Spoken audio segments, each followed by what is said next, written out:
everyone. Very good morning. So before I start, if somebody can let me know, am I audible, loud and clear?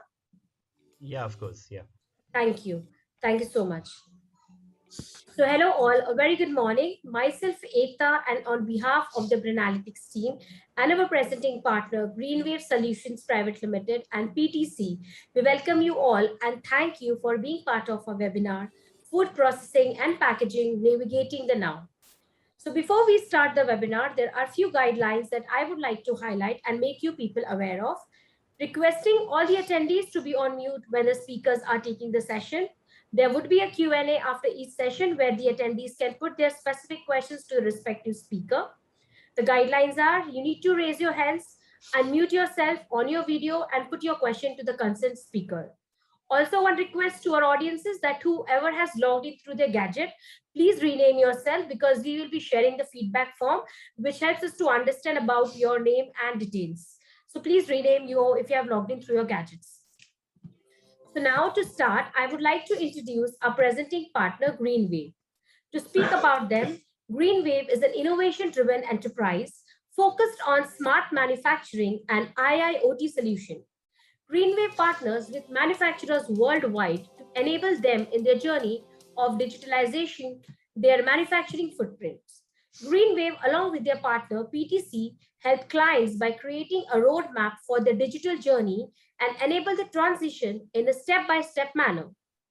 Greenwave caters to chosen industries, namely food and beverage, personal care, and renewable resources. Greenwave believes that digital transformation in manufacturing is not only about technology adoption, but more about successful change management. Greenwave's Change Catalyst team works with clients to ensure that clients' workforce effectively adopts to these new technologies in the new normal. A little about why we are here today. The biggest consumption category in India is food and food products. Value addition to food has gained importance in the recent past and has seen remarkable growth driven by changing marketing trends and consumer behavior. The webinar today have great thought leaders, and the webinar would focus is to identify and discuss the challenges hindering the growth of the processing and the packaging industry and to suggest strategies to overcome the challenges to take this industry to the next level. And now I would like to start with a keynote session where I would like to invite Mr. Sharad Barlinge. To speak about him, Mr. Sharad Barlinge is presently head for technology in Mars Food from Pune. He is having 25 years of experience in steering new product and business development, production, manufacturing, quality assurance, and supply chain functions. He has got international exposure, which includes Kenya, France, Saudi Arabia, and UAE. Sharad was associated with Indian companies like Nestle, Tata, IFCO, Synthite, SM Foods, and Haldirams. And he is here with us today to share his insights on top priority maintenance of quality. Thank you, Mr. Sharad, for taking out of your time and being here with us today. You can start your presentation. Yeah, thanks, Ekta. It was really nice to be a presenter here. Uh, I will start my presentation, but before that, I just wanted to tell you, due to COVID and all that, there are a lot of changes in the food categories and food consumption patterns, I can say. So I will just share the screen. I'll start my presentation. Just hold on. Yeah.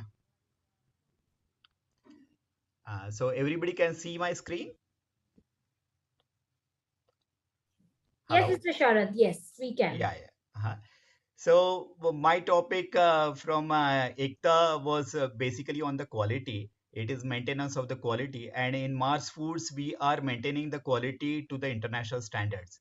So that was a very important thing. So oh, it is not going to the next slide.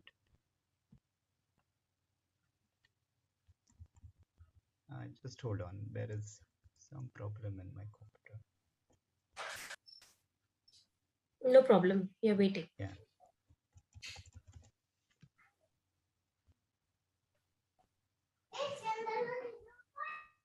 Yeah. So in quality of the food product, it involves the maintenance and improvement of the key attributes. Basically, in quality, what we are seeing is the appearance, color, texture, size, flavor. The safety of the product is very important. Apart from that, nowadays, which is a very important topic, is the healthfulness. The shelf life of the product is also very important, and how it is to be used in the different categories. Like if the sauce is there, how it can be used in the convenience type, and how it can be utilized in all the QSRs and all that. So yeah. So if you see India, India is having a huge supply of it is having lot of advantages in agroclimatic conditions, as well as it can be a global resourcing hub for all the world. We are having nearly 52% cultivable land compared to 11% in the world average. We are having nearly various climates in the world, like 15 major climates. We are 46 out of the 60 types are existing, soil types are existing in India. And apart from that, we are having the largest livestock population, largest producers of cereals, then second largest fruit and vegetable producers. So we are having many advantages. Like world is looking towards India as a a global sourcing hub. So which is a very important thing, and we can really leverage on this. Yeah. So if you see structure of the Indian food industry, we are having a lot of unorganized sector, that is around 42%. Then there are some small scale industries, and there is an organized sector around say 25% or something, which is little increasing nowadays because of the awareness and because of the COVID regulations and all that. The organized sector is increasing like anything.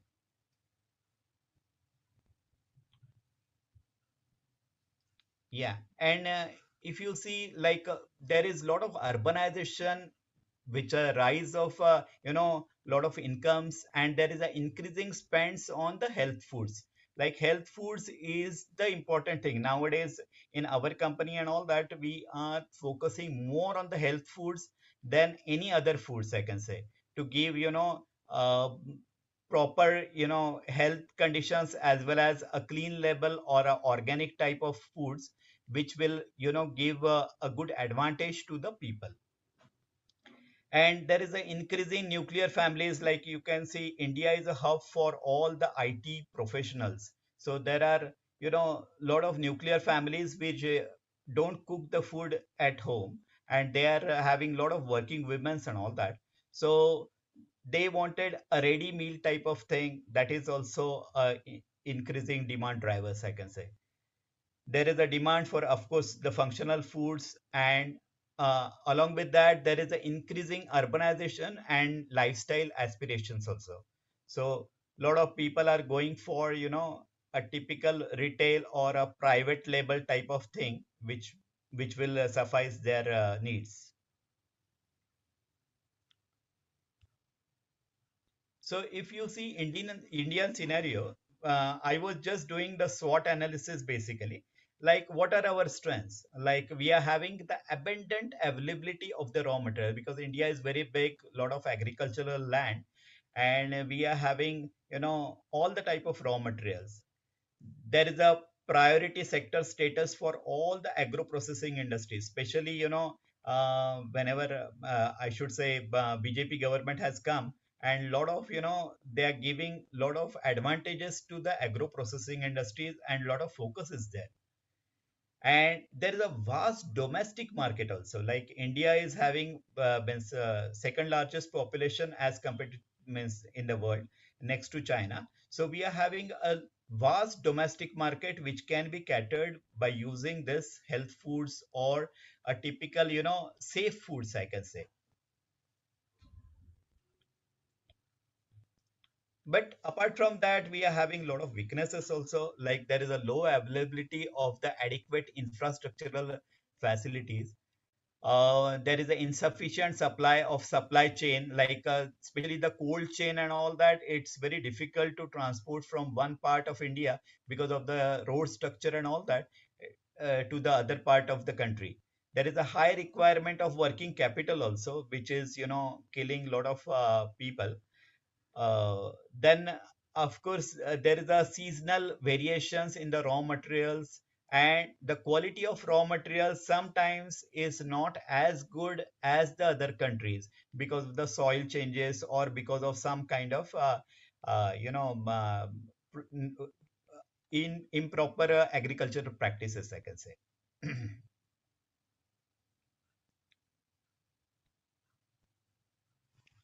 Apart from that, there are a lot of opportunities. I can say there is a large crop and material base offering a vast potential for agro-processing industries.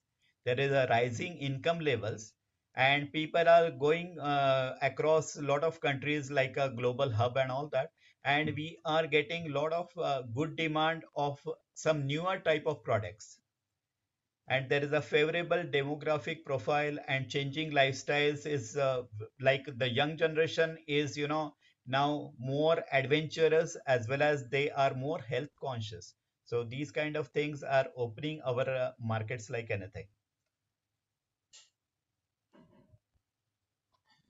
And when we are seeing the threads, there is affordability and cultural preferences for fresh foods. Like in Mars, I will tell you, typically we were developing a lot of things for the European market as well as even the US market. But uh, being a Indian, food, this thing, food RT products, we were facing a lot of difficulties, like our spice level and our salt level are little on the higher side. So that was creating a lot of problems, and then we have to be giving a lot of organic materials to them, and organic products in India are very costly as compared to the normal products. So that is also one of the things. There is a high inventory cost, high taxation, and even the packaging cost here is a little on the higher side. So that is also one of the things. So how we can maintain the safety of the food products as well as quality maintenance. First thing and the foremost thing is we have to follow the guidelines laid down by HACCP, because hazard analysis critical control points are the very important factors for all the food industries, like the metal contamination or the soil contamination or these type of things are very important for the you know they can give a lot of microbiological hazards to different people. And especially in the EU side, they are very careful about the pesticide residues or heavy metals, and these type of things are very important. So apart from that, our instruments should be completely sterilized. So the CIP procedures and all should be followed in a perfect way. Of course, the cleanliness norms of each companies are different, but whenever you are doing a sort of exports and all that, our cleanliness norms should be perfect. And apart from that, if we are Meeting है. supplying even to the domestic companies, domestic means our population, the cleanliness norms are very important. Then what are the laws of typical adulteration and all that also should be followed in a very strict way. The protective equipments and the safety of our workmen as well as safety of our workers and the safety of the customers, whatever we are giving, those are also very important. We should actually use only the grass type of materials to carry out any processing of foods, because a typical additives or the additives which are giving a long lasting effect and all that, so that should be avoided on a regular basis, and especially the artificial additives. And we should completely go on the natural and the organic type. Then, of course, the fire drills and all that, because these are very important. And the machineries, whatever we are using, they should be maintained and serviced properly so that you can get a consistent production uh, in all the. all our industry practices, I can say. Yeah. So, Ekta, I'm not going too fast or something. It is No, you're going good, sir. You're going good, sir. No problem. okay, okay, okay. Actually, my voice is not very clear, so that that We was understand. yeah, yeah. So, if we are going for the current trends of food technology, they are basically concentrated on health, hygiene, and efficiency. Health means basically the reduction of fat or reduction of sugars and maintaining the natural taste. Hygiene, we have to follow completely the HACCP norms and rigorous application of the government's standards for the particular country. So those are the very important things, like especially for EU and all that, they are having a lot of issues regarding the pesticide residues or the cadmium content or the arsenic content in some products. So that those type of things are to be taken care in a perfect way. And of course we have to increase our efficiency so that whatever the energy cost and all that, that we can control. Even the factory automation is very important because every food should be untouched by hand, so that is a very important thing required by uh, all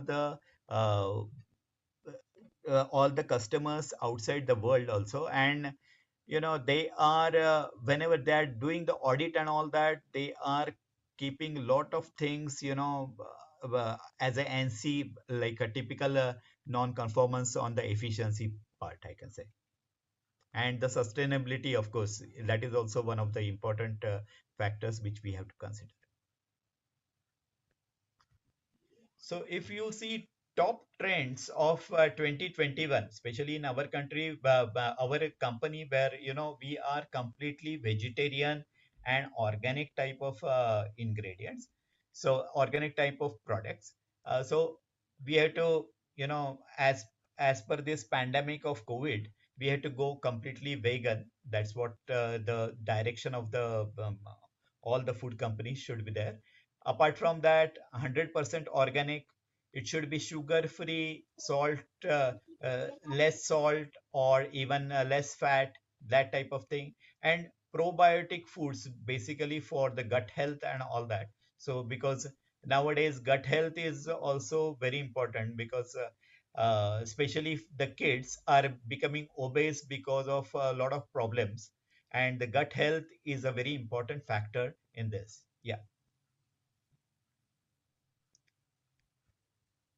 So there are some new food ideas also, like in our company, we are developing a lot of meat analogs, basically either a tofu type or even, like a patty or a typical meatballs or something, which is made of either a pea protein or a soya protein, or even this mycoprotein is also becoming very popular, I can say.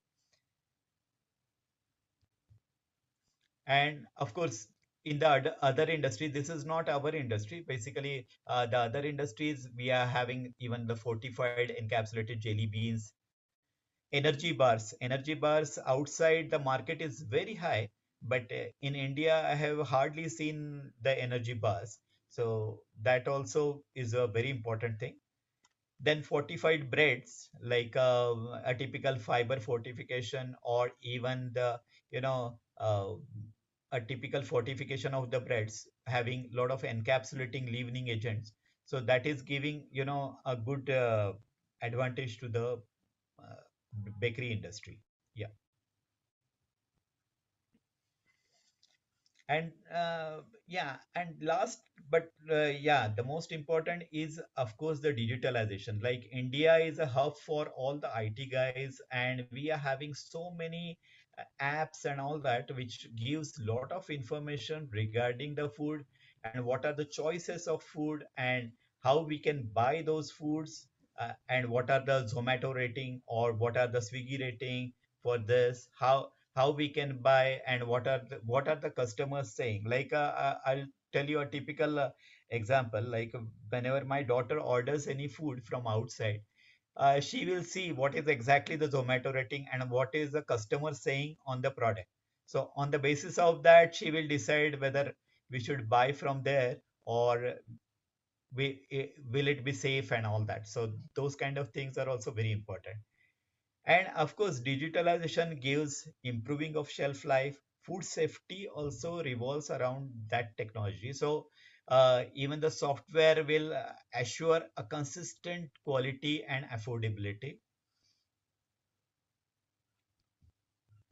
And of course, the cost reduction and the food production optimization due to emerging, these typical mobile apps and automated processing, it gives lot of advantages to us, especially the awareness on the general customers and all that, and they will give typical uh, advantages of the food products and where exactly and how hygienically. Like a typical example is whenever we are asking for meat and all that, like uh, we sometimes give, I should not say, one of the meat manufacturer gives a very good advertisement, and it gives lot of advantages, like it is completely clean label and very good for health and all that, so we always buy from there. So these kind of things and these kind of awareness is very important among all the customers. So yeah. And yeah, that's also, maintaining a quality is the most important thing, and these kind of things we should completely control. That is in our hand, how we can give a very safe product to the customer. Yeah, that's all. Yeah. Thank you. Thank you, Mr. Sharath, for sharing your insights. It was an interesting talk. So, audiences, as I mentioned in the chat box, we can take one or two questions quickly with Mr. Sharath. You can raise your hands. I think Mr. Chandan had already raised his hand. So, Mr. Chandan, do you have any questions? If you are still here, Mr. Chandan Gogoi. Okay, no problem. We may take that later on. Meanwhile, Mr. Sharath, we have a question from Mr. Harit Singhvi. Uh-huh. He is asking a question on the chat box. Hello, Sharath. For digitization, what are your processing and packaging machineries need to automate hygiene? See, basically for digitization, I can't get your question. Sorry. Yeah, Mr. Harit, can you please unmute and put your questions yourself? That would be great. yeah. Yeah, so my question is, when you are talking about digitizing in terms of the whole operation for food manufacturing and packaging, now Mhm. what are the things that you are looking in machineries which can help you to make the production more hygienic, more error free, more error analysis, and how can you improve the efficiency of these machines? See, Harit, the most important thing is, of course, the how you clean the machine. The CIP of the machine is very, very important. And apart from that, what are the temperatures and the time of cooking, or these type of things we are controlling on the regular basis. And especially in India, I have seen, like there is a lot of human touch, human hand touch to the product, which should be avoided completely, because otherwise the microbial load and typical some physical contamination or even the chemical contamination also can come. So that sort of thing should be avoided to make it perfectly safe product. So those type of things, like especially machinery, you have to take error free machinery, as well as even very safe machinery, which can give the right kind of product. So that is the important thing. I hope I have answered your question. Yeah. Yeah, thanks, Sharad. My only point was, like in terms of error free or in terms of increasing the hygiene, as Mhm. you rightly said, that there is a lot of manual intervention. Now, Yeah. what could be the added features in the machinery so that it can become probably human free operation? See, There might be certain basically, technologies which at the moment are also having partial involvement of human. But if yeah. if you from a production point of view or from HSC or quality point of view, what are the areas where you think that there is a need for automation to have completely or as much as possible human-free operation?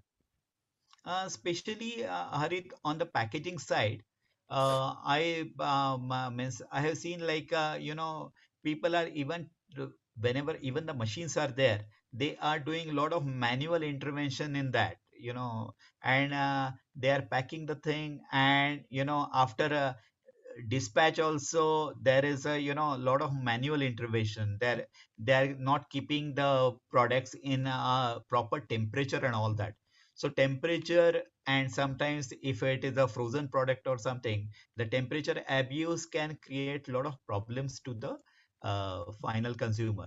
So and our materials get rejected. So that sort of thing, I think on the packaging side, we should be very very careful. And of course the process side, wherever the manual thing, like adding the thing by hand or with the buggies and all that, that should be avoided to the maximum, so that whenever we are adding say oil or something in the kettle, it should be completely like a PLC control or something. So complete oil is coming, then recipe optimization and recipe is set in the our SCADA unit or something. So that sort of thing should be there always. Yeah. Okay. Yeah. Hi, this is Sanjay. Can I answer this question? Can I add something to this? Sure. Yeah, sure, Yeah. Sanjay. Yeah. Hi.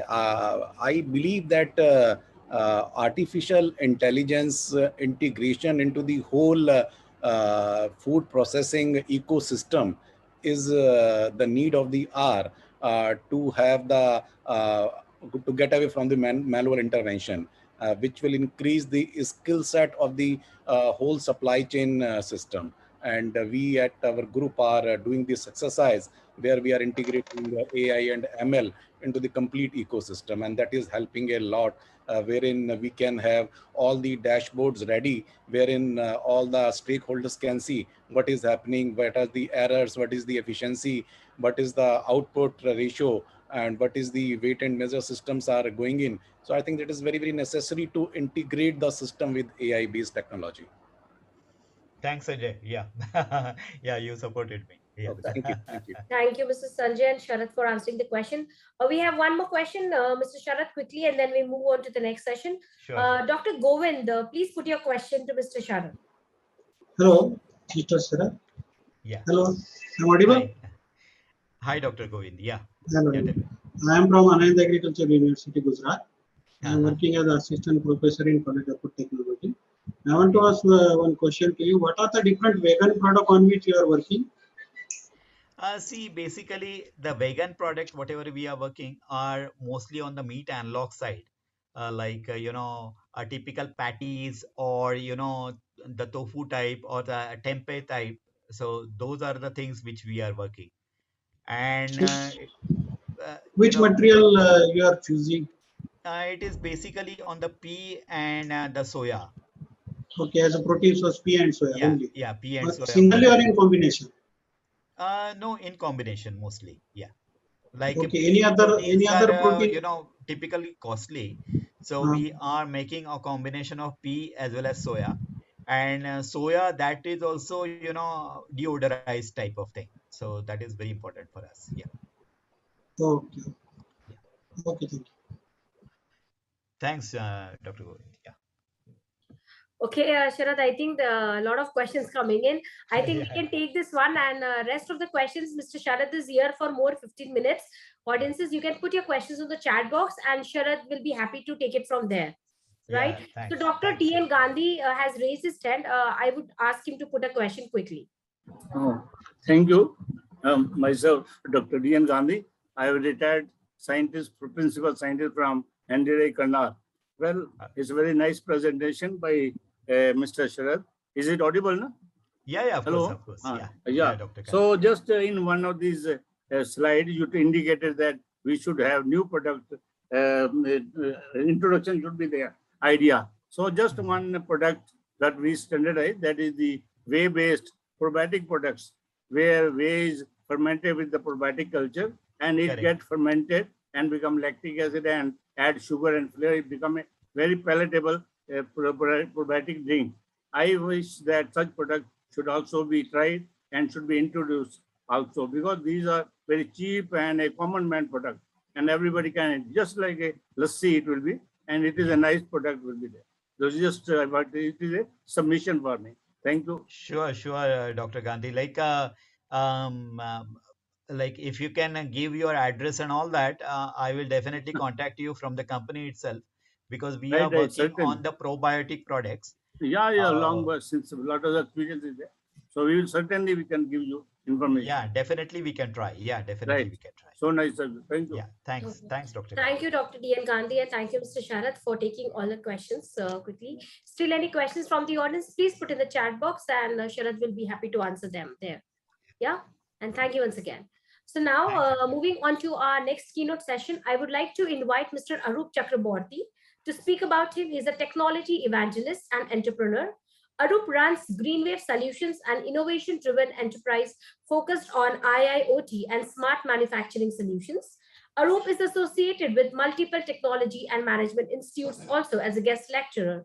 Besides Greenwave, Arup's other passion is a Project Char, an initiative to provide sustainable housing in the coastal areas of Sundarbans. And he is here with us today to share his insights on recipe for success, digitalization in F&B manufacturing. Over to you, Mr. Arup, to start your session. And thank you for being here with us today. Thank you, Ekta. Thank you, Mr. Sharath, for such an insightful session. On behalf of PTC and Greenwave, we are really thankful to you.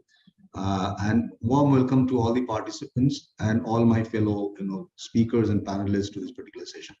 Yeah, thanks. Now, before I really start getting into the presentation, I think we had a very interesting question from Mr. Hari, which said that, and he asked that, what aspects should I really take care in my machine design or machine engineering from a digitalization perspective, which can also lead to quality as well as hygiene factors, right? And I think the speaker, my previous speaker, as well as Sanjay addressed that very beautifully. I just have one more point to emphasize there. There is a concept called digital twin, which is very commonly used in the industry today. So if you have a physical machine on the shop floor, what digitalization fundamentals tell you to do is that you should create a digital twin or a virtual twin of that particular machine and create that in your digitalization application. Okay. Now it's easier said than done, because in order to create a digital twin, the physical twin, which is the actual shop floor machine, needs to have certain attributes. And one of the key attributes which we would like to touch upon, or I'd like to touch upon in today's session, is that the machine needs to be Industry 4.0 or IIoT or digitalization ready. Now, when you're looking at a greenfield plant which is coming up, and there are lots of greenfield plants coming up in the food and beverage industry today, because that's one industry which has been actually relatively less impacted by COVID, and rather that industry has seen a sort of an impetus by COVID or the pandemic, because our buying behavior has changed from a unorganized buying scenario to a packaged food momentum. I mean, today most of us prefer to buy a food which is prepared by a grade A manufacturer or a big brand, which is packaged, hygienic, as Sharath has said, and carries a green or a vegan label. I mean, being a Bengali, I cannot really subscribe to that story of or theory of vegan is going to rule, because I'm a fish lover. But vegan, non-vegan, what is important is the hygiene factor and the brand and the quality of packaging and the quality of food inside is really making a difference in the consumer behavior now. And more consumers are actually gravitating towards that structured buying, either going into a store, which is slowly opening up post-COVID, or through retail distribution channels or e-channels, right? Or aggregators like Amazon or a Grofers or a Big Basket, okay, or a geo retail. There are multiple omni-channel presence which is happening in the industry today. But coming back, in order to really make that physical machine digital ready, the first and foremost thing we need to do in a brownfield factory or an existing factory is that we need to really see that whether the automation level of the machine is really up to the mark for that machine to get plugged onto a digitalization engine. Unfortunately, we have a scenario where most of the brownfield plants, they have a mix of machines where some of the machines are really digital ready, they are PLC controlled, they are automated, their sensorization is quite mature. At the same time, there are machines which are either not automated or semi-automatic, which leads to a lot of manual intervention, including the touch by hand, which Mr. Sharad was referring to. Or even if they are automated, the automation aspect of the machine is completely a black box. So there are lots of multi-head weigher in the potato chips industry or in the finger food industry, where the multi-head weighers are typically from Japanese companies, and these Japanese companies, they automated, but the automation black box, which is a microcontroller or a PLC, is completely alien or completely close to communicate or network to a digitalization infrastructure. Okay, it's like a Japanese speaking to me, I will not understand anything, or I speaking to a Japanese in Hindi, which he'll not understand anything. So what is required is a strategy for the enterprises, be it a greenfield or be it a brownfield. When we really implement a plant, we should look at how do I make my existing plant digitalization ready, or how do I really plan for an upcoming greenfield plant in a manner so that it can dovetail into the digitalization strategy of the company very, very easily. So that the first and foremost thing is that other than the engineering aspect, the material of construction aspect, the CIP aspect, I think these are all process and quality aspects which needs to be adhered to. But if I come back to digitalization, then the first thing which we need to really focus upon is we need to make sure that the machines control systems are open, they are digitalization ready, and they are capable of talking to an open platform digitalization application. So that's one fundamental aspect which I would like to table before I move to something else. Now, what is really driving digitalization today? Okay, so the fundamental thing that is driving digitalization is a basic tenet of life, which says that you can't improve something which you can't measure. Okay, and with the economy of scale really taking place in the organized sector for manufacturing of food products, the kind of measurement which you're talking about is very, very fast. So, for example, if there is a blender in which I'm blending something, or if there is a mixer in which I'm mixing the dough of a biscuit or a cake, I need to really have a time series data from that mixer or that blender, trapped or being captured in my digitalization engine.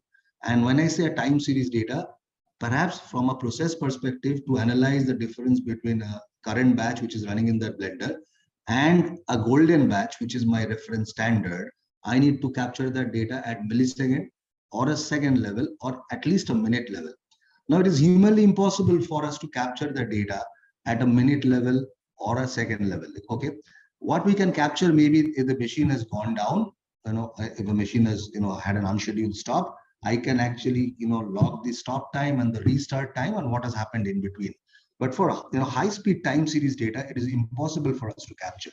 I'll give you another example of a high-speed data, which is a very popular problem or common problem in food and beverage industry, especially on the packaging side, which is called excess giveaway. What I mean by excess giveaway is that most of the manufacturers, when they pack their product, they have a giveaway, declared giveaway, and a target giveaway. And the giveaway is typically that if I'm packing a 100-gram pack, I would ideally like to give something which is 100 plus, maybe 0.001, but not give something which is less than 0.001 or 100. Okay, and this has multiple implications in terms of compliance, and more than compliance, a cost. Because if I'm looking at a giveaway of 0.005% on an average, and if I end up giving 0.007 or 0.009%, then I'm actually losing a lot of money, because I'm giving that material to my consumer without the consumer having to pay for it. So the visibility of a giveaway in a packing line is again something which is very, very critical. And for a packing line which is packing at a speed of, let's say, 1,000 units per minute, or maybe 500 units per minute, or even 100 units per minute, it is impossible for us to really measure the giveaway of every piece that is passing through the checkware, or the giveaway measurement device, as we typically call checkware. I'm sure all of you from manufacturing industry will appreciate. Now, if I can actually capture that checkware data and do a SPC analysis on that, and then based on the feedback of the SPC analysis, if I can actually, give that online feedback back to my, recipe for the next batch, which is, coming up for blending. Okay. For example, I might just, want to tweak the ABC component or ammonia bicarbonate component in a biscuit manufacturing plant. Okay. Or for maybe I need to adjust the molder pressure, for let's say confectionery manufacturing, or maybe I need to increase the dwell time in the oven. We don't know what is the action, but as long as I get the visibility of what is my current giveaway running in my packing side, that current visibility or real-time visibility can go back to the operator in preceding stations like an oven or a molder, or maybe dosing operator in the blender or a mixer, and they can take corrective action. Otherwise, what will happen is that you will only discover that you have given excess giveaway for the entire shift after the shift has passed by. Okay, so the in-flight corrections are again not possible without digitalization, without the visibility of the current data which is happening, okay, ongoing. The third aspect is what is very important, and that's from a quality perspective. Most of the food and beverage industries, the way they measure quality today is at a semi-finished good stage or a finished good stage. They take the product to the lab, and maybe each one of us will carry out a series of tests, maybe the moisture content test through a halogen meter, or maybe a color test or sensory test. But all these tests typically take time, and by the time the test data is available to the plant floor, maybe 45 minutes to 1 hour or a couple of hours have passed by. And during that 1 hour or a couple of hours, that's a blind spot for quality, okay, because I've not been able to take any corrective action. So what's happening, it's very interesting in the digitalization world, and that's not something which is a day one activity. I'll come back to what is day one and day two. This is perhaps a day 2 or day 3 activity in terms of maturity cycle of digitalization. There is a concept called inferential sensor or soft sensors, which is coming in. So I'll again go back to a very popular example.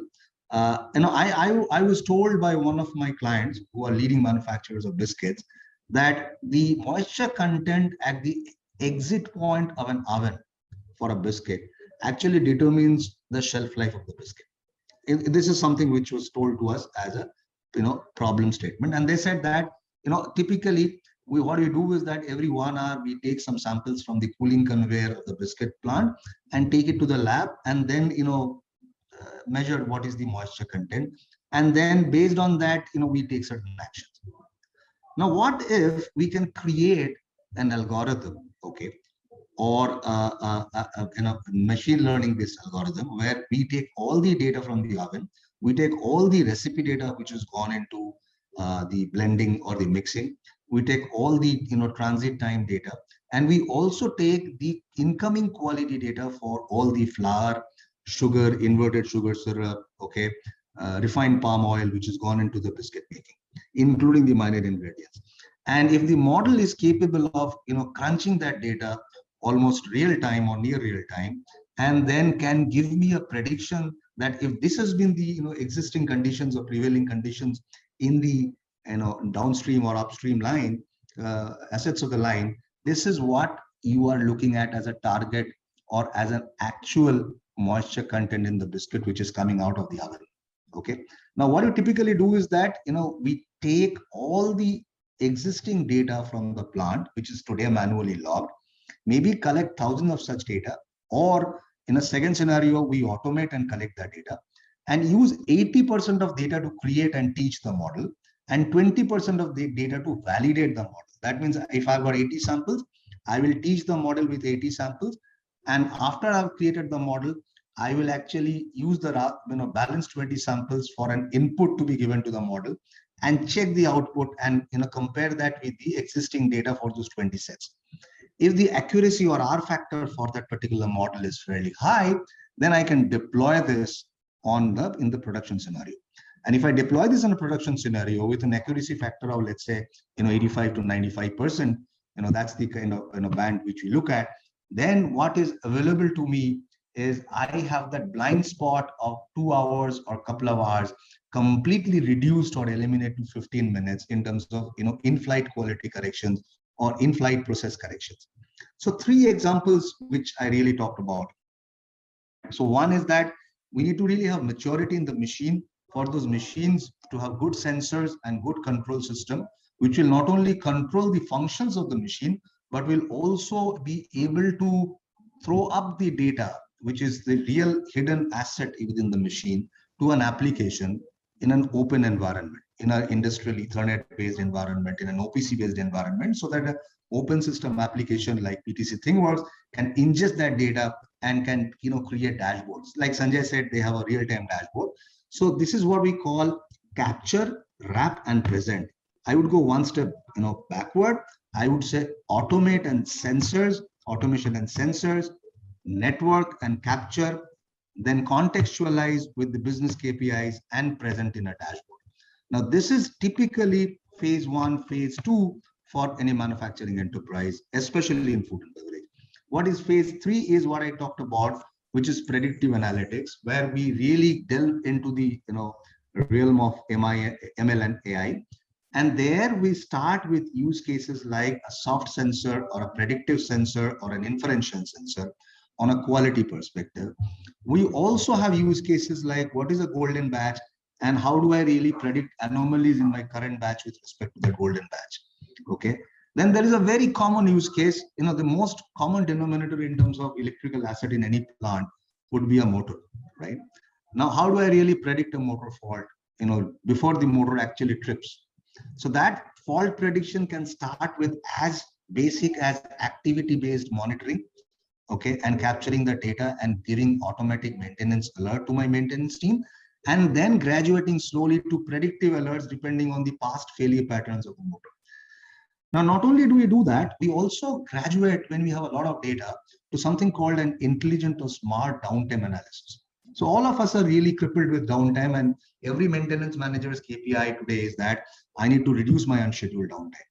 Now, if I have a digitalization engine which captures automatically that which machine stopped when and for what reason, and then if I can do a top-end analysis or a Pareto analysis on my dashboard to prioritize my maintenance task during my scheduled maintenance, and then I qualify them from an incidence to a problem and then take it to my OEM if need be, that's really going to reduce my downtime of the machine and increase the availability.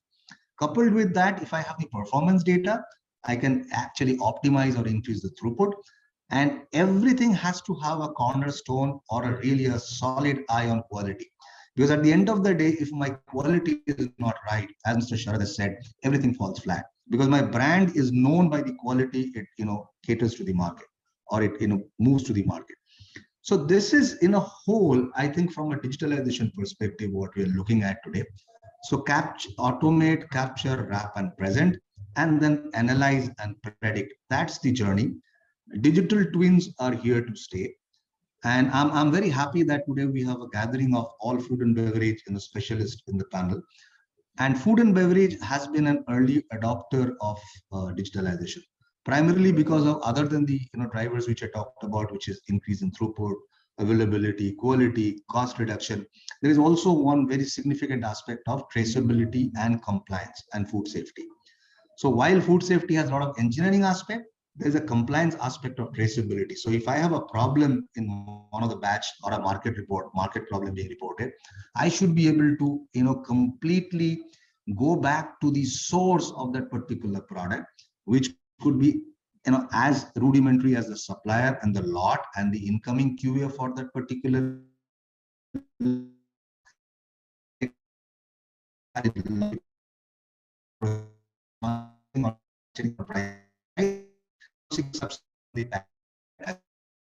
so deals with a humongous amount of data. And when it deals with a humongous amount of data, you need a good, solid digitalization engine to crunch that data and present it to you in a manner which can really help you take your correct decision. So this is what we believe digitalization is going to deliver in the coming days and months and years. I think digitalization is right now at an inflection point. Whole industry is talking about it. Whole industry is waking up to it. But in terms of adoption and exploitation of good use cases, I think there will be only a handful of companies who really exploited the advantages of digitalization. But as I always say that digitalization today is like where ERP was in mid 90s. Today, if you walk into any big company, ERP is given. So similarly, in our belief is that, maybe 2 to 5 years from now, digitalization will be given. That will be a by de facto standard and an integral part of manufacturing. The choice is for manufacturers to make that, whether he will lead that particular trend or way, or he will be a laggard and follow. So this is the green story. I really didn't use any slide because I thought, we have paucity of time. I'm open to questions now. Yes. Thank you, Mr. Arup, for sharing interesting insights. So, audiences, you can put your questions, please. I think somebody has raised his hand. Clap. Okay, there's a clap on the. So please put your questions to Mr. Arup. We'll be happy to take the questions. So we'll wait for a while, Arup. Let people come in with their questions. All right. You can also put your questions on the chat box, and I can take it from there as well.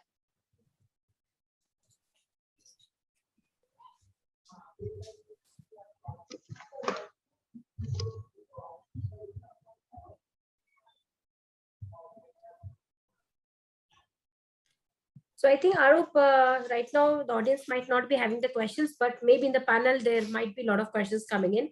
So audiences, okay, we have something from Harit. He mentions on the chat box. Okay, he just mentions about interesting experiences into AI, ML, IoT. Arup. Thank you. Okay, no problem. So that's great, Arup. Maybe we'll take questions from the chat when it comes in the panel discussion. Yeah. So we'll have all the thought leaders as well. Go ahead. Thank you, Arup, for sharing your insights. And now moving on to a panel discussion. The topic talks about future of food processing and packaging, role of digitization in processing and packaging industry. So now I would like to first introduce all our speakers, panel speakers, starting with Dr. Amber Sharma. To speak about him, his R&D category lead with Britannia Industries, with close to 10 years plus of experience in the food industry. Dr. Amber Sharma is a food scientist with a PhD degree from National University of Singapore. At present, he is leading the cream biscuits and chocolates category at Britannia Industries, where he is responsible for driving product innovation and renovation projects for the portfolio.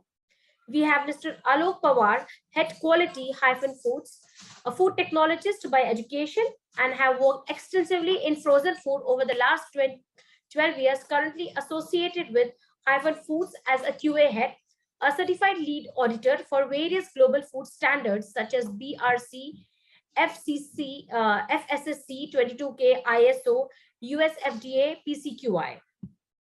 We have Mr. Mahesh Wankar, Head Product Quality, Fresh Food Reliance Retail, Food Safety and QA Compliance Professional, having 18 years of experience in retail and FMCG business with experience of supplier developments, food safety and QA, product safety, product development, store compliance, regulatory compliance, and consumer protection. Mr. Sanjay Gupta, Vice President, Corporate Procurement and Packaging Development, DS Group. Mr. Sanjay is a printing and packaging technologist, having more than 30 years of experience in sales, marketing, production, procurement, packaging, and development. Sanjay directs and runs a talk show also, which is very interesting on YouTube, known as Shifting Focus. He has authored a number of scripts published in national and international journals. We have Mr. Jai Kishan Jinani, Head Packaging, Procurement, and Lead Sustainable Packaging with Nestle. Mr. Jai Kishan has been in the field of procurement for the last 10 years. He has managed agriculture commodities and packaging material and has worked in the area of sustainability for agricultural commodities and currently works in the area of sustainability in packaging. And now I would again like to invite our moderator, Mr. Arup Chakraborty, a technology evangelist and entrepreneur from Greenwave Solution, to start with the panel discussion. Thank you all the thought leaders for taking out your time and being here with us today. All right, thank you, Ekta. So I'll just go through the topic again for the benefit of the audience for this particular panel discussion. It's future of food processing and packaging, role of digitalization in processing and packaging industry for food. I would perhaps begin with Dr. Amber Sharma from Britannia. Okay, Amber, first of all, very warm welcome and good afternoon. We have all been sort of very intrigued by a lot of things that's happening around us. Of course, the pandemic is a very unique experience. We never thought that we'll experience something like that in our lifetime. Not that we wish to see it again. We wish to see it goodbye as quickly as possible. We are also seeing a lot of geopolitical developments, and that's impacting the way that the entire Asian trade is going to evolve over a period of time.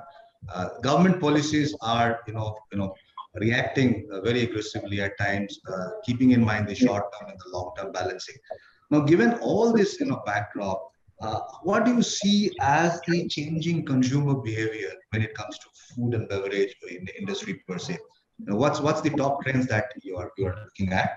And I'll just this is the first part of my question. The second part is that what a leading company or a leading brand like Britannia is doing from a manufacturing perspective or from an overall consumer strategy perspective to react to these trends.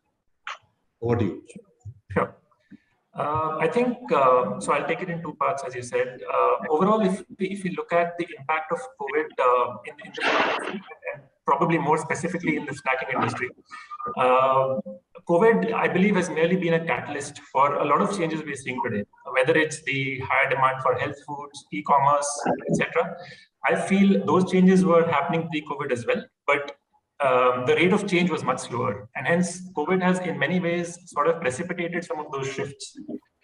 So I'd just like to highlight three key consumer shifts or changes in consumer behaviors that we've seen that have impacted the way we look at innovation and how we think about our products. I think one is, and probably the most well-known change, has been the virtual becoming the new real, right? Where consumers have been working from home, children have been, studying from home, etc. So there's been a lot of, consumers that have not moved out, and hence that's sort of redefined some of these snacking occasions or the need states, as we call them. For example, there was a dip in on-the-go snacking and a rise in comfort snacking, which is typically what we do when we are snacking at home. And what that did was it also brought in e-commerce, right? Because people consuming at home, and hence e-commerce, sort of supports that trend. And I believe that's been, that's redefined convenience completely in today's post-COVID world. Well, I say post-COVID, but post the onset of COVID. And interestingly, an interesting trend that we're seeing right now is that, although the lockdowns are now getting relaxed, people are gradually moving out of their homes globally.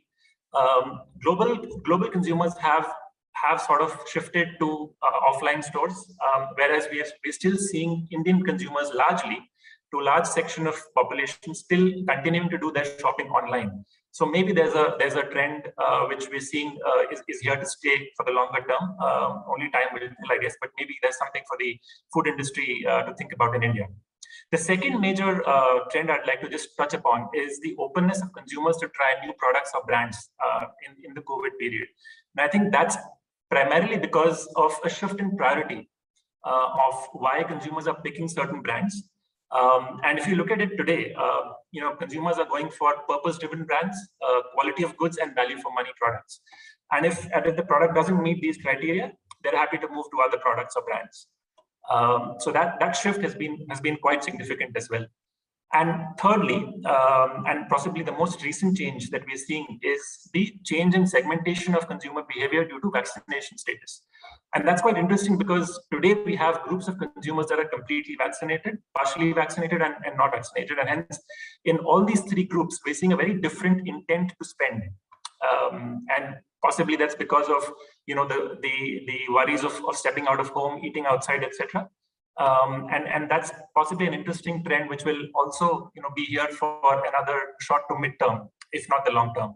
So what happens in the long term, whether our erstwhile consumer groups change, only time will tell. But probably we'll know more as we progress. So those have been some of the key shifts in consumer behavior, according to me, over the last 1.5 years. And if you look at how the industry in general has reacted to it, I feel that, of course, different companies have reacted differently based on their own individual goals, etc. But from an R&D perspective, I'd just like to highlight keeping R&D in the center here, because some companies, for example, decided to invest more while others decided to invest differently. Just 3 or 4 points here again that I'd like to highlight. Many organizations focused on being agile and acting with speed during this period because that was the need of the hour, right? Speed to market. And a lot of companies adopted a test and learn approach as well at an R&D level because brands were trying to understand their target groups better, drive interest and awareness, etc., as the times were changing. And interestingly, we saw a dichotomy in the food innovation and food products on the shelves as well, where on the one side, as Mr. Sharad mentioned, there was an increase in health foods and immunity building foods. But at the same time, as COVID progressed, we did see an increase in the indulgence side of the spectrum as well, and new products and new innovations coming up on that side as well. So I think that was an interesting dichotomy for me, which clearly shows that probably consumers seek comfort in a crisis as well, and that's quite interesting. The next sort of way companies have reacted is we saw a lot of global partnerships between universities and third-party developers, or plug-and-play setups as we call them, which also enabled speed to market and speed of innovation. And as I said, that was and remains the need of the hour in how fast we can turn around products and reach the shelves, market shelves, because the consumer sentiment and behaviors are changing at a very rapid pace, and everyone wants to sort of beat the curve. So that was one. And and some companies, on the other hand, chose to expand the production footprint to meet consumer demand. But also equally interesting was that they focused on flexibility of production within the lines. So as opposed to having very specific production lines which could produce 1 or 2 products, companies were now looking at having lines which can produce multiple products without much downtime. And lastly, I just like to highlight that from a prototyping stage at an R&D level, of course, during the lockdown phase, people couldn't travel. A number of scale-up trials, factory trials were being taken virtually, which meant that we needed to develop real-time analytics and technical support tools for the teams on the ground for quicker decision-making, as you talked about earlier as well at a manufacturing level. Similar changes needed to happen at an R&D level or a prototyping level as well. And this sort of brought in digitization, I think, at the earlier stage of production as well, which was quite important. It was lacking earlier, and I feel in the last 1.5 years we've definitely seen a shift towards an impetus in that direction towards the R&D side as well. So I think those have been the key changes and the some of the ways in which industry has responded to those changes. Thank you, Amber. I think that was really helpful. I mean, you explained it so lucidly. I think for all of us, we're listening to you. It was really wonderful. Two cues I would like to take from you. It was very interesting that you said that some of the companies are investing aggressively, and some of them are investing differently. So what was the takeaway for me was that everybody is investing. That's something I'm sure which our government would like to hear. We need investments on the supply side as well as on the demand side to rev up the industry again. Now coming back, when I move to my next panelist, Mr. Mahesh. Mahesh, Amber talked about what kind of analytics technical tools they really deployed during COVID times because of the hindrance or because of the impediment imposed by COVID to carry out factory trials. Created sort of digital trials or analytical trials, and move that product from concept to R&D to at least certain prototype. Right? Now, when we move from a prototype to a commercial scale production, a very important aspect of that journey is quality. And I'm sure when you look at quality in Reliance, you would have also looked at quality during the post-pandemic or pre-pandemic phase. And what I would request you to share with us, what kind of digitalization technologies have you really exploited on the quality side? Okay. So that's my first question. I mean, what do you think that digitalization can bring in as an impact on quality, number one? And if you can give us some real life examples where this deployment of technology, digitalization technology in quality has really helped you improve the quality at the same time optimize the cost. So these are the two key pointers which I leave with you for you to share your thoughts. Yeah. Thanks, Arup. My compliments to Analytics teams and the partner for understanding the nerves of the industry and arranging such a wonderful seminar. In this challenging time, one of the questions which myself asked is that did we get our required grocery at was available in during the pandemic? And answer is obviously us. So how did this happen? Like many of the mandatory peoples who required to be there in the field, they were working from the side, they are the warrior. But many of the people's quality and food safety professionals, they are actually working remotely, and this has resulted radical digital transportation of food supply chain.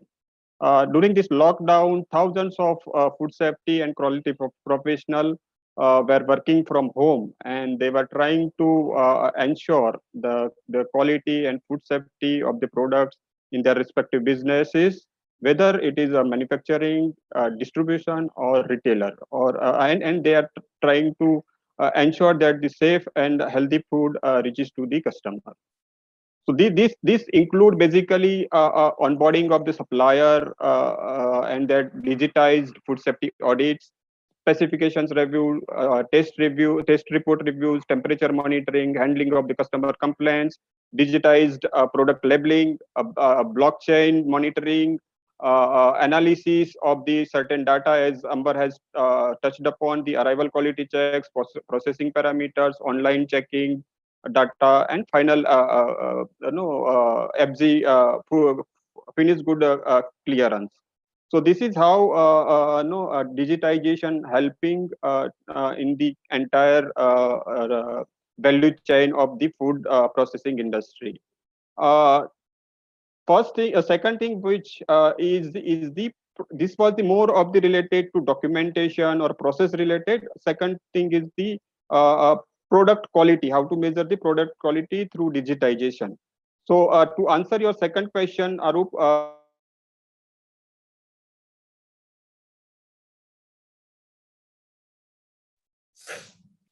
I think Mahesh had a network issue. I think. No problem. I'll make him the host. Yeah, he's here, I guess. I'll just make him a host. Sure. So while Ekta, you try to bring in Mahesh, I think Mahesh touched upon something very interesting. During the post-pandemic adoption stage, we have seen many companies actually adopting a technology called digital logbook. Okay, especially in the incoming quality, in-process quality, and FG quality. So this is the digital logbook is something very simple, which helps you standardize the adoption of all the quality data, quality records, and especially in the quality field. I think a lot of data cannot be completely automatically captured. As much as we can desire to capture the data from all the instruments automatically, but the physical attribute of the product or the sensory attributes of the products, or some of the key attributes of the products are till date human driven, and a good way to capture them or digitalize them is to use a tool called digital logbook. So you've seen a lot of adoption of digital logbook these days. So Ekta, is Mahesh back? Yeah, Arup, I think someone has muted me. Okay, that was I was not been able to. All right. Yeah. So this is the flip side of digitalization. You get muted against your wish. Yes. So second question, to answer your second question, does cost has an implication? Yes, cost is going to be increased when you bring in any innovations, but we will also have to think of the more accuracy, less rejections in the market, market returns, recalls, what we called, and the obviously the customer complaints what we received. So in terms of product quality measurement, many startups are working to measure the quality of the products actually through the artificial intelligence. Say, for example, if I take one example, so if you have a product, machine will learn everything about product defects. Say, for example, if you talk about vegetables, onion is having certain types of defects. So what machine will do, machine will learn on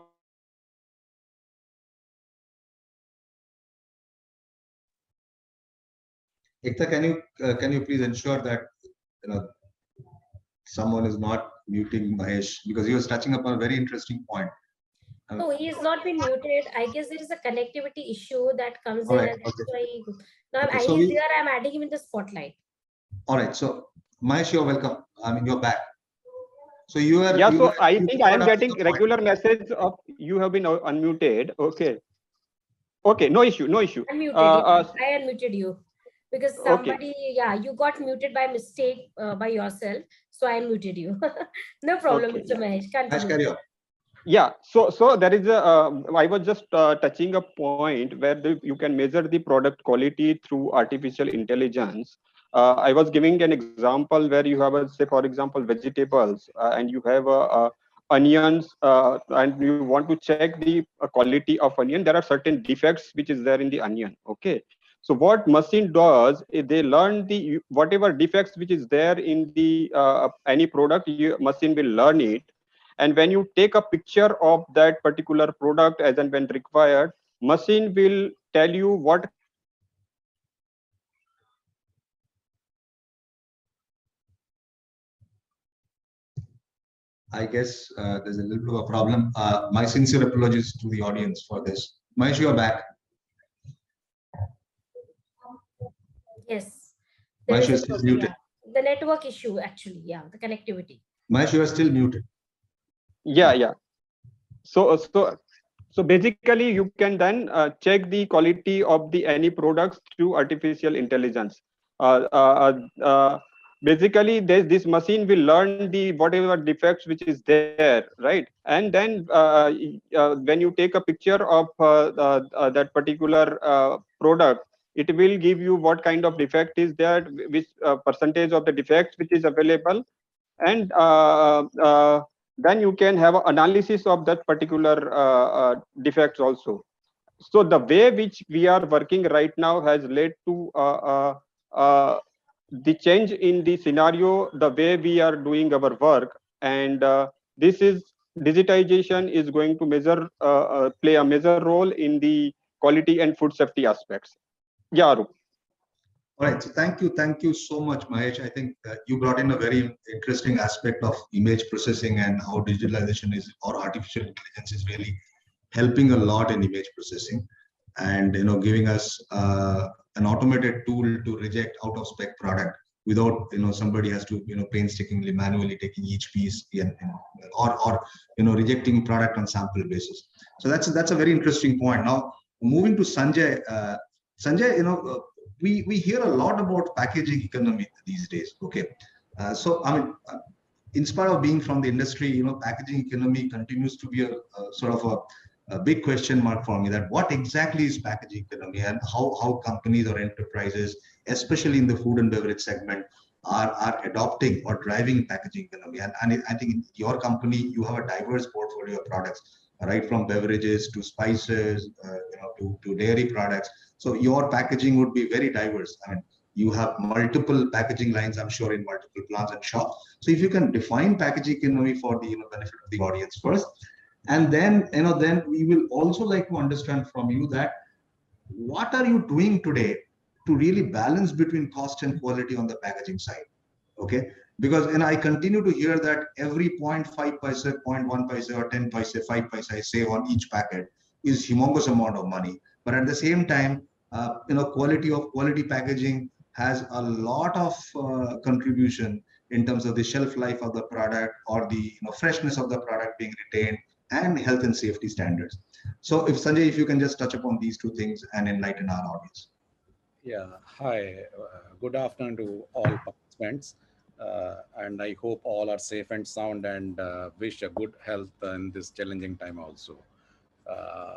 First of all, I would like to present or discuss some data wherein you will connect the packaging economics future and some details in this pandemic time.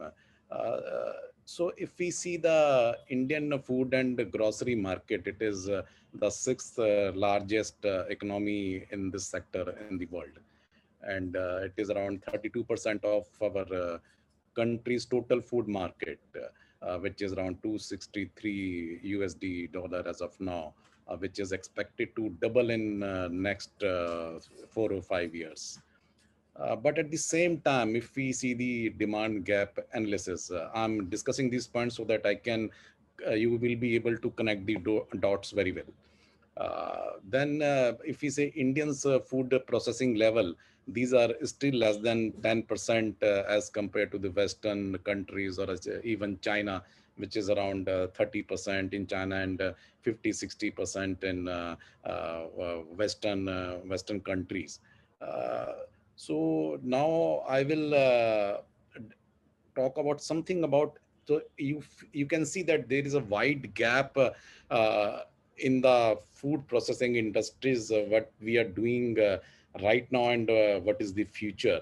And if we see packaging, so packaging is the fifth largest sector in Indian economy. I think very few people know that Indian packaging industry is contributing a lot to the Indian GDP and Indian economy, and it is one of the highest growing sector. And Indian packaging industry is growing at a CAGR of 12 to 15%. And the global packaging market has also increased by around 7% or 8%, and it is growing at the rate of 4 to 5% per annum. So that means that there is a lot of scope as far as packaging food processing industry is concerned. Then packaging is related to that. And if you see per capita packaging consumption, then India is around only 8 to 9 kg with respect to 30 kg or 50 kg or 60 kg in Western countries. So there is a very wide gap in consumption of packaging in India versus food prospects of food processing industry in India. And if we see the GDP projections, I think most of us are daily reading newspapers and articles that we are going down, we are going down. But if we actual read the data which has been published by different rating agencies like IMF or World Bank, then they are saying that India would grow at the GDP of 9.5% or 8.3%. It varies between 8.3% to 10% as compared to China, which is 8.1%, and then other countries. So it means at GDP level also, there are very bright prospects. I'm talking only about the optimism level, so that at least all of us can have a good future, can say good future in this challenging times. And I think a lot of my colleague have said about pandemic effect. But if we see the effect of pandemic on the food processing industry or a packaging industry, it is negligible. And rather it is growing. Then it is increased acceptability and demand for packaged food. Everybody knows that. Likely rise in demand for food packaging material, because both are connected with each other. We would like to have a packaged food rather than the street food. Uh, Likely increase in the demand of healthy foods. All of us are going for the healthy products. Growing in use of organic and bio ingredients in the food supply chain or ecosystem, and the sustainability of food system and value chain. So that means that there is a very wide opportunity for the industry, food processing, food packaging. And then I'm touching a very interesting point. One of my colleague has touched upon this area also. India is one of the largest, youngest nation. Our generation is millennials, generation Y, generation Z, where most of the younger generation are very young. And till 2035, we would keep the status of younger generation. And younger generation believe in sustainability. They would, you have touched upon the costing part. The younger generation would like to spend more money if they see that our industry is giving them sustainable products, sustainable packaging, healthy products, packaged products. So that means that most of our decision making generation is young, and in till next 2 decades, or at least on next 15 years, they are going to rule the market, and they believe in sustainable market. And then somebody has touched upon the e-commerce. So I always call it e-commerce is you can call is power to empower. India has the largest sector which uses smartphones next to China. We are growing at a very fast uh, pace in getting the smartphones. Government of India is supporting this digital India for the last 5-7 years, and now we are seeing that everybody has uh, everybody has learned, right from rickshaw puller to the senior most person in the society, to buy online things. If we see our WhatsApp, हम सब देखते हैं कि हमारा WhatsApp last seen is a 1 minute before. So we are always on the smartphones. We have the habit of using the smartphones. So it is right time to exploit or use this digital technology, and we are forced to use digital technology, else we will be nowhere. So I think it is the need of the hour that we use the digital platforms everywhere. And if we see the digital technology demand forecast, if we say, then COVID-19 pandemic has led to the increased acceptance for uh, all these kind of thing. E-commerce and direct commerce, which we say D2C, are displacing traditional retail as producers redistribute their supply, change post COVID-19, and reach consumers at their doorsteps. And technology, we are I think you have touched upon industry 4, industry 4.2, artificial intelligence, blockchain, machine learning. So as DS is using all this platform, and you are talking about the image processing, my colleague has spoken about the visual inspection. So all these things are possible through this digital platforms. And the packaging is the first and last point which any consumer feels. Packaging is like is like a mirror of a company. So that if DS is producing something, this is the packaging which is representing the image of a company. So packaging is very, very, very important. It is playing a vital role as far as technology part is concerned, or a national economy is concerned, or a company's prospect is concerned, or a integration or a engagement with the consumer is concerned. So I think if we take the commercial angle, technical, geographical, economical, so I think if we connect the dots, the food processing industry, demand of packaging, packaging industry, but only there is one threat, that is we are the industrial landscape is changing, right from globalization to deglobalization to regionalization to localization. So I think then we need to connect the global partners only through digital technology. We have the manufacturing hub in India. I think we have crossed USA also in terms of manufacturing index in the last report. So means we can buy technology from global partners and can produce with the help of our young generations, or our 1.3 billion population. Sure, So Sanjay. Sure, I sure. think So this is what I want to tell. this is very interesting. I think this is the most interesting packaging on packaging I've heard in recent times. Okay, you really package the entire aspect of packaging industry well. Thank you so much. Because we are running a little short of time, I had to No, sort it's of okay, it's okay, it's okay. cut in between. Moving to Alok. Alok, as Amber was saying that COVID has really acted as a catalyst, right? And in many ways for our industry, which is food and beverage, COVID really acted as a catalyst and opened up a floodgate of demand, which was latent or which was there in the industry, but growing at a maybe single-digit CAGR. It's really taken it to double-digit CAGR. Now, do you think, including a company like yours, you have really invested in digitalization and automation? to cater to this, increased demand, especially in processed and packaged food? And if you really done that, give us some, concrete examples quickly. So that's the question I have for you.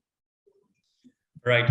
Thanks, Arup. So one is, pandemic is something that hit all of us, India and the world over. And it was something, that we took as a catalyst, and digitization was one part of it that helped us ride the wave during this tough time. Now, considering the food processing sector, this is one of the few sectors or the industry which did not register a negative growth when I compare it with the other counterparts or the other industries in the same domain. In our processing, we being the leaders into the potato processing in the country, digitization and automation is something of utmost importance to us to minimize the downtime, to ensure that the consumer get consistent quality of product, and that too consistently. And when we do it with human intervention, there are always chances for a human error. This is what we've all learned through our experience, and that is what history also tells us. And now digitization is taking up a step further. As we speak about digitization in our industry itself, with potato processing, like with other vegetable processing, we use image technologies, we use robotics and automation to remove defects from our products. Now that helps us to ensure that the product that goes to the market across the year ensures consistency and same specification that the product is meant to be. So for example, though the agro products will change over a period of time from January to June to December, but having digitization and automation will ensure that from a customer point of view, he gets the same product every time. And digitization helps us for industry like us, which are like mega industries running at a scale where you cannot stop a line even for a few minutes a day, considering the amount of loss that would happen. So digitization helps us to forecast and ensure that before an error actually happens or before a downtime will happen, we know proactively how to stop it. Now, the government also has supported actively during this part. During the pandemic times, the Ministry of Food Processing, the Ministry of Health and Family Welfare, they have come up with guidelines, with regulations, how essential services like us have to function.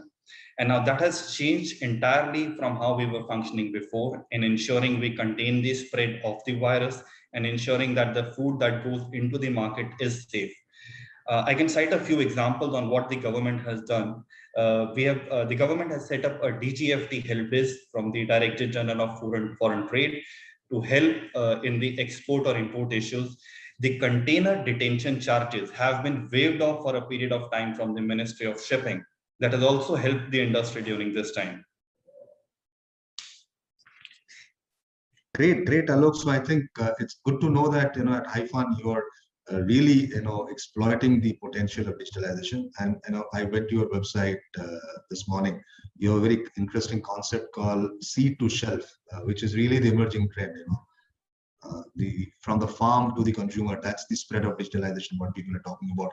Now, one thing is coming out clear in today's discussion, that digitalization perhaps is here to stay. Not perhaps, but definitely here to stay. It is our maturity and our eagerness to adopt will really define our future. Now, I will come to Jay, who's from Nestle, and being a global leader in the food and beverage space. Jay, we would really like to understand now from you from few concrete use case perspective. I know it's I'm not going to really request you to reveal your trade secret what you're doing in Nestle, but from a generic perspective, I'll give you 3 pointers in terms of use cases where you think digitalization has helped Nestle as well as can help the industry as a whole. So the first and foremost is traceability. Okay, because traceability is very, very important from a food safety as well as overall recall retention perspective. The second one is electronic batch record. Okay, the second use case, and the third use case is predictive analytics. If you can touch upon predictive analytics, what are your thoughts on predictive analytics? So these are the 3 use cases. If you can enlighten us on. Yeah. So to answer your question, I will actually take an example. So so there are actually 3 pillars on which the whole whole program stands. So the first pillar is innovation, the second pillar is sustainability, and the third pillar is technology and digital. And when these three come together, what the 3 points that you said actually fall into place. So I'll take an example. So if you take packaging today and connect it with augmented reality, so it essentially, let's take the simplest example. We put a QR code, which now connects the consumer to augmented reality. So using that, there are three aspects, the consumer can directly use. The first is traceability.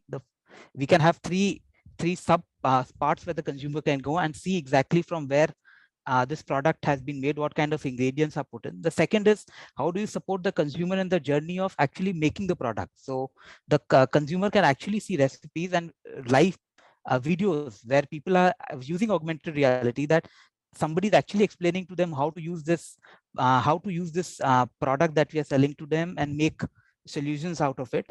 And finally, the third aspect is, how does that packaging or the solution that we are giving them engages with them. So we have to bring these three together. So there has to be packaging, there has to be digital, there has to be innovation. Now, to answering to your three questions that you asked, the first is traceability. So we are using so not only us, most of the agricultural producers are in using digital. Jay? Am I audible? Yes, you are very clear. Yeah. So the first element is agriculture. It starts from, say, the farm. Most of the people who are trying to work in this area are trying to map agricultural practices. So if you ask me, for the last 10 years, what people have been doing is trying to map social practices to understand what is going right, what is going wrong. Is there human rights issues there? Are there the other issues? So it was mainly trying to ensure that the negatives don't exist in the value chain. Now, traceability going forward will take a positive connotation. Now, traceability going forward is essentially to ensure that the products are safe and the products have come without any problems in the supply chain, and the products actually can give you better connotation. So if I can take a Malabar spice and give it to my recipe, then it has a very, very positive connotation, and we can actually connect the farmer story of how that region or that community can get impacted. Now, once we've identified traceability, the next is how to communicate this traceability. Packaging per se has very limited shelf space, and the most costly real estate that a company like us has, the packaging, because there is a lot of things, like 70 to 80% is what government mandates us to write. So very little real estate is there for us to actually tell to the consumer what we want to say. So that's where technology now sets in, and where we have these different technologies which are connecting consumers to augmented reality. And like somebody was saying, smartphones play a very important role. It's very easy to scan all these codes, and actually you don't need a code anymore. You can have the pack itself being scanned and give a different experience to the consumer. So that talks about the thing. And can you please repeat the third element that you're saying? So it was traceability first, and the second and third. So traceability first and electronic batch record as second, and third was predictive analytics. Yeah, so electronic batch record obviously is part of the play, because once we are mapping, and anyways, even before this wave came in, all our materials that come into are recorded digitally into batches. So this has been happening for a very long time, and without this, there's no possibility for us to give actually traceability. Now, how do we connect this to backend traceability at farm and then give it to the consumer, is where digital is coming in. And the third is predictive analytics.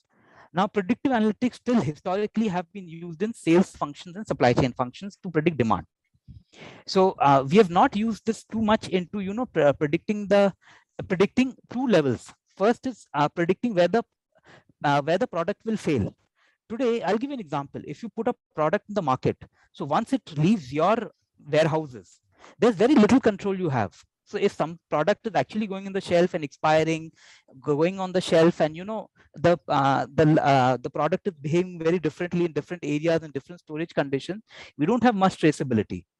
But the kind of technology which is emerging, I believe there will be times when we will be mapping the whole space of, say, a retailer or an e-commerce chain, or the environment which is there with RFID chips, and maybe not RFID. We'll have some new technology to actually map this, where we could actually see how the product behaves through the shelf life, and then try to predict whether this product is right or wrong. So ideally, I should have a dispensing system in the market where my products are dispensing, and there should be a feedback coming to me. And as soon as I realize this product is, in the range of getting expired, that dispensing can stop.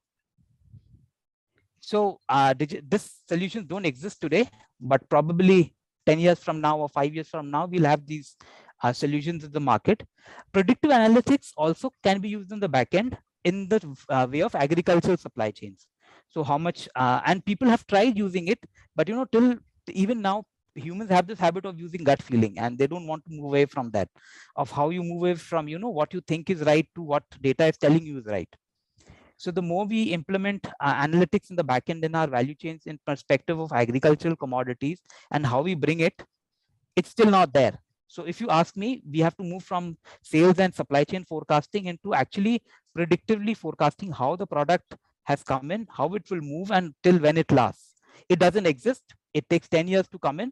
But I think with 5G coming in, we'll have a lot of control over the supply chain, not only of products which move from our factory, but also of agricultural commodities and packaging which is coming into our value chains. All right, so I think that was wonderful. As a matter of fact, you gave us a peep into the future. I mean, and that's really the future. You are talking about predictive analytics on the shop floor. You talked about predictive analytics being extended to the entire journey of the product as it exits out of the FG gate and moves all the way right, not only to the warehouse or the distributor or the retailer shelf space, but also to the consumer home. Because at some point in time, you also need to figure out that how long the consumer might retain that product before he actually consumes that product or uses the product, correct? So that's a great insight, and I'm sure technology will evolve over a period of time to give us that entire threading of the product journey. So great. So I think we are running short of time. So I'll quickly shift gear and move something what I call the quick fire round.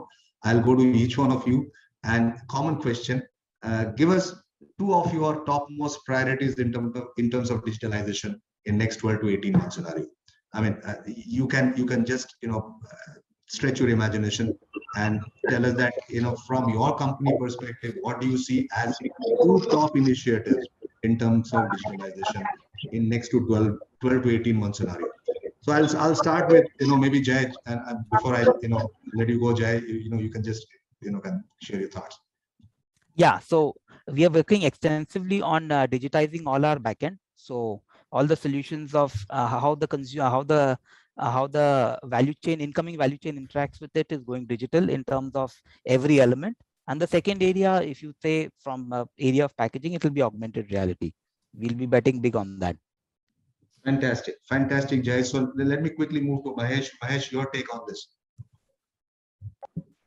Yeah, so Arup, 2 things. One is the compliance management. You know that the compliance is a very complex subject, and the number of licenses or the number of the authorities which are there to run any food business is and there particularly, say for example, if you talk about food safety license, in that also there are product process audits, specifications. There are multiple requirements. So my wish is that going forward we can have a compliance management systems where any authority who is visiting the site, we can measure it. Then any product which is picked up for the testing or any kind of notices which is given, so that we can have a complete solution for that, in which you can have any person can check whether what is the status of the compliance level at organization.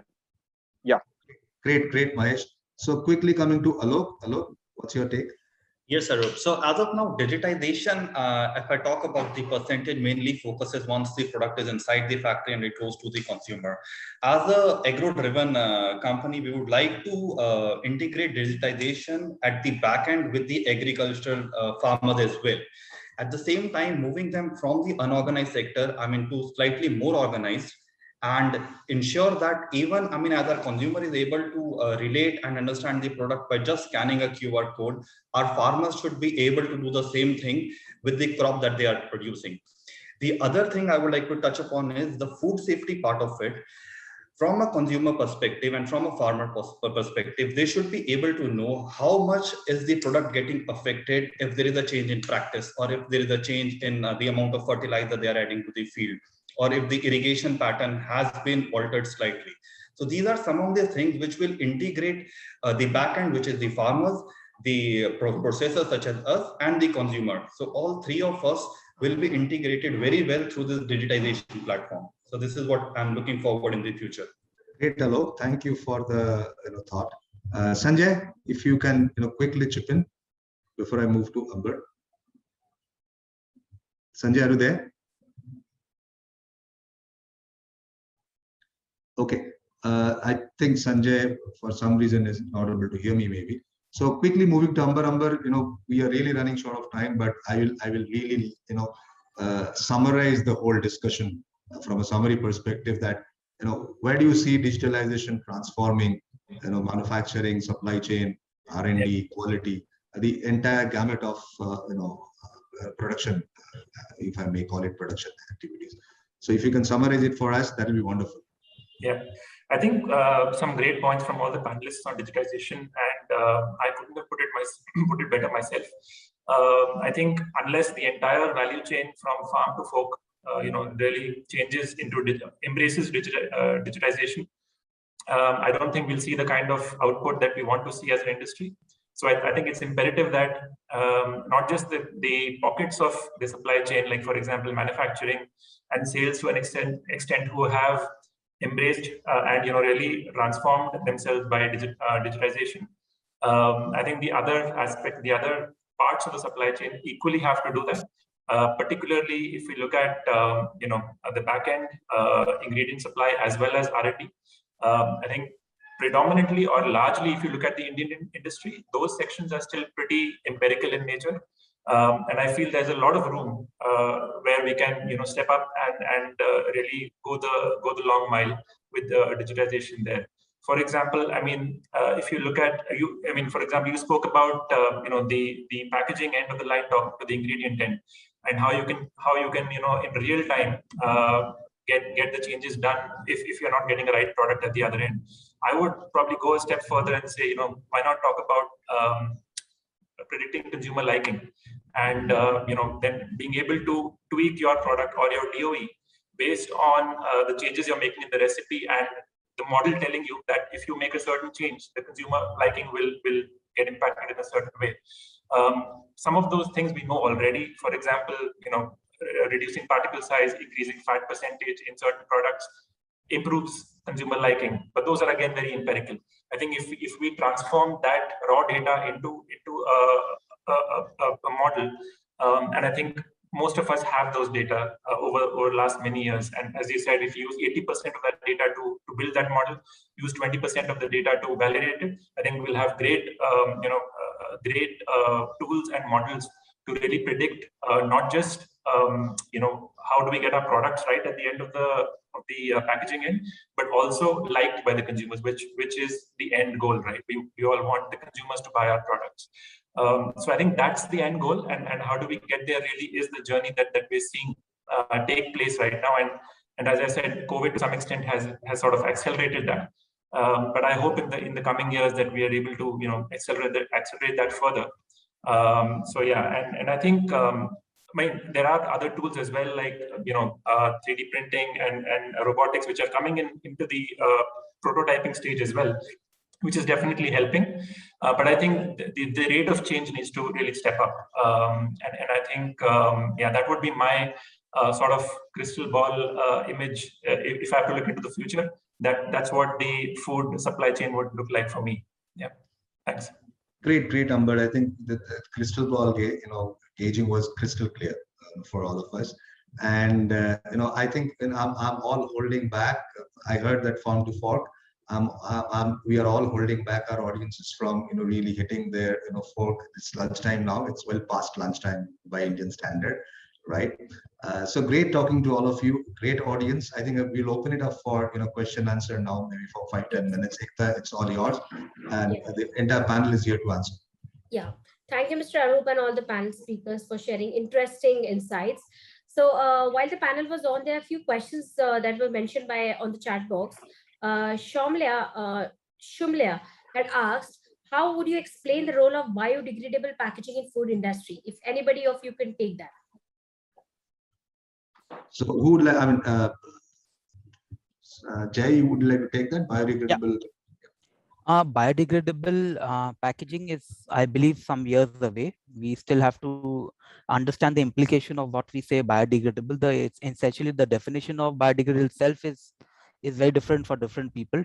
So it's the regulators need to come together and understand and analyze and say what is essentially biodegradability. The second challenge of biodegradable is it comes from food value chains. So we have to see the impact of converting food to packaging, and food which could be used probably be used for people who are going hungry even today in the world. So we have to look at a lot of aspects before we come to biodegradable packaging. There's a lot of biodegradable packaging, so as to say commonly understood terms, which is being made from agricultural waste, and that's a totally acceptable thing, because anyways the product, anyways it was a waste, so it is being converted. And you would have realized, other than stubble which is burnt every year, and we have problems around the north of India, there's not much agricultural waste which is actually wasted. So everything is used in some form of the other. So if we have to actually move into biodegradable, we'll have to move into agricultural value streams. We have to think of the implications of using that at such a large scale. All right, thanks, Jay. Ekta, any other question? Yes. So we had one more question from Manisha D. Nirmal. She has mentioned, have come across many homemade products in the pandemic. What would be the guidance for such startups in regards to packaging and also end-to-end solutions? Anyone on that?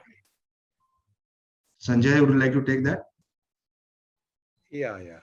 I think it's a very big question in the industry when we are talking about the e-commerce packaging or a startup packaging, because quantity is very, very small and scale is also not very large. And our packaging industry is tuned to produce in tons and tons. So, but there had been a lot of innovation in the previous years where digital printing technology has cropped up. The people who can print customized packaging in a small quantity. And I think all these homemade product category and e-commerce platform have to use this again, this digital technology for their branded packaging.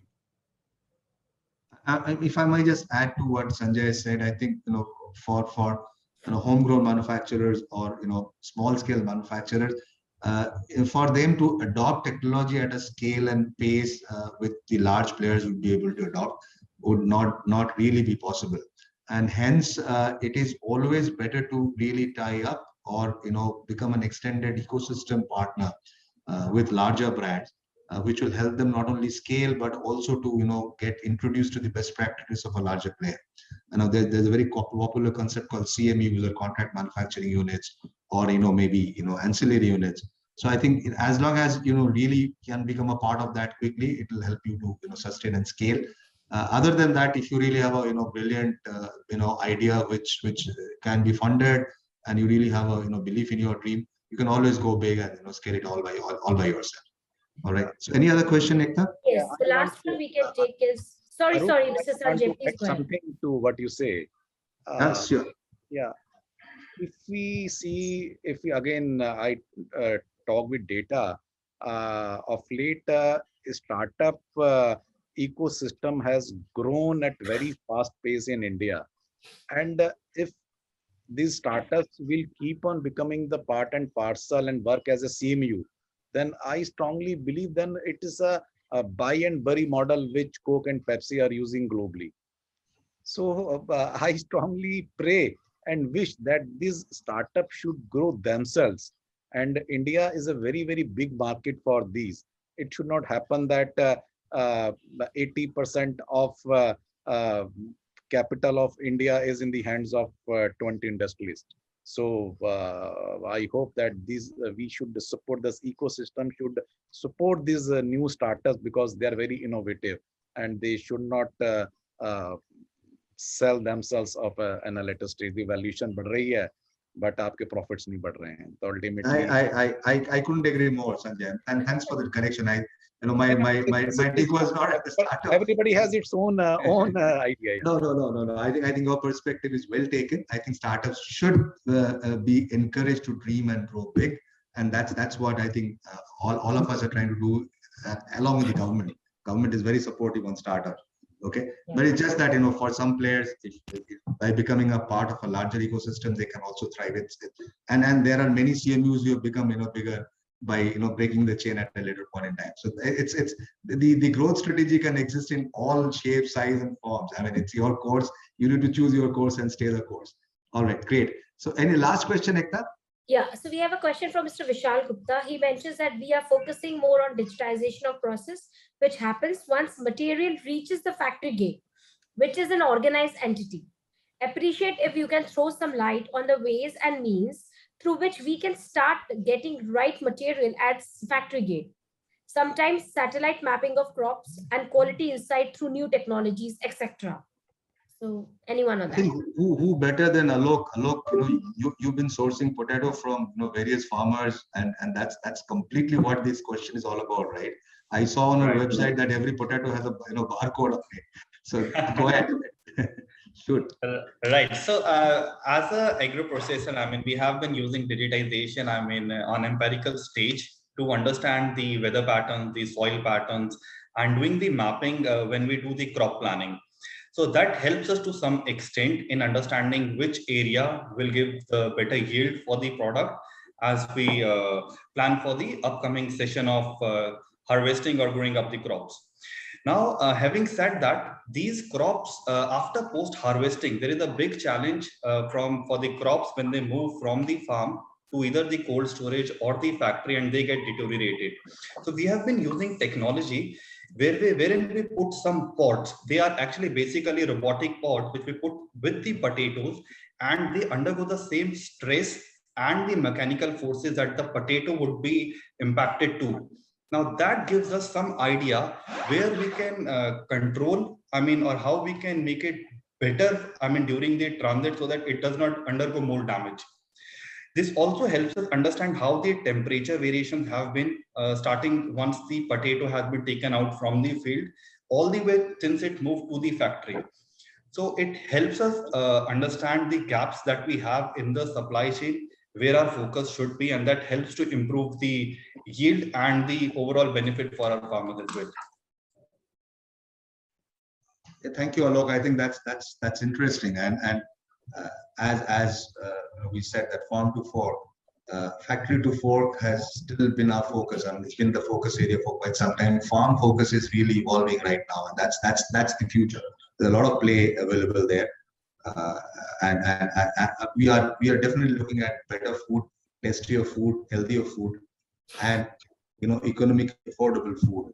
So on that note, if I could conclude the webinar, all yours, and you can give a vote of thanks to all the panelists. From my side, the vote of thanks goes to all of you. Thank you very much for your time and wonderful thoughts. Thank you, Arup. So again, on this closing note, we have got to understand how the use of technology and innovation in this space and the use of smart and advanced materials for the next generation of packaging plays a very crucial role. So again, on this note, first, I would like to thank all our thought leaders, Mr. Sharat for taking the keynote session, Dr. Amber Sharma, Mr. Jay Kishan, Mr. Sanjay Gupta, Mr. Alok, and Mr. Mahesh, and of course, Mr. Arup Chakravarti for moderating the panel wonderfully, and all the thought leaders for taking out your precious time on Saturday morning and before being with us. Also thanking our partners Green Wave and PTC for being here and sharing your great solutions. Not missing a lovely audience for being here on Saturday morning again, taking out your precious time. A lot of people are working today, I understand that.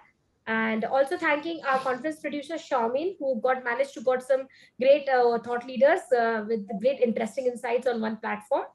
I hope you all had an interesting session interacting with our speakers as well.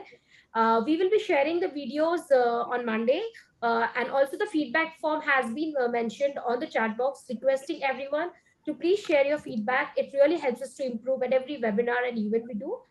The feedback also mentions one important thing about a brainstorm session. That's a virtual meet one-on-one with Green Wave Solution. They have great solution, as you have seen Mr. Arup session. So we would love you to connect with Mr. Arup in case you're looking out for some solutions. So on this last note, thank you again. Stay safe, everyone. Have a nice weekend, and please stay safe. Thank you once again. Thank you. Thank you so Thank much. you. Thank you. Thank you, Arup. Thank you, everybody. Ekta. Thank you, Charmin. Thank you. Thank you, everyone. Thank you. Bye bye. Thank you, everyone. Bye bye. Thank you. Bye bye.